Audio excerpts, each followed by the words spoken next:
രാജ്യം ഗൗരവമായി കന്യാസ്ത്രീകളുടെ അറസ്റ്റിനെ സമീപിക്കണമെന്ന് കർദിനാൾ ബസേലിയോസ് ക്ലീമീസ് ബാവ. കൃത്രിമമായാണ് കന്യാസ്ത്രീമാർക്കെതിരെ കേസെടുത്തത്. രാജ്യമൊന്നാകെ ഇതിനെതിരെ നിലകൊള്ളണമെന്നും ക്ലീമീസ് ബാവ പ്രതികരിച്ചു.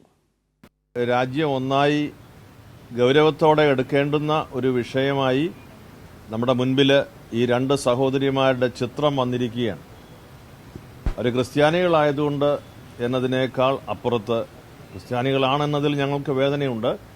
എന്നാൽ ഈ ഭാരതത്തിലെ രണ്ട് സന്യാസിനിമാർ സ്വന്തം ദേശത്ത് അപമാനിക്കപ്പെടുന്ന ഒരു സാഹചര്യം, അത് കൃത്രിമമായി ചമച്ചുണ്ടാക്കുന്ന ആരോപണത്തിൻ്റെ അടിസ്ഥാനത്തിൽ ദേശം ഒന്നായി നിന്ന് ഈ നമ്മുടെ ഭരണഘടന അനുശാസിക്കുന്ന സംരക്ഷണം, അത് പ്രദാനം ചെയ്യുന്ന എല്ലാവർക്കുമുള്ള സുരക്ഷിതത്വം, ഏത് മതത്തിൽ വിശ്വസിക്കാനും അത് പ്രചരിപ്പിക്കാനും ഇവിടെ ജീവിക്കുവാനും കഴിയുന്ന ആ സ്വാതന്ത്ര്യം നിലനിർത്തുവാൻ എല്ലാവരും ഒരുമിച്ച് നമ്മൾ പ്രവർത്തിക്കേണ്ടുന്ന സമയമാണ്.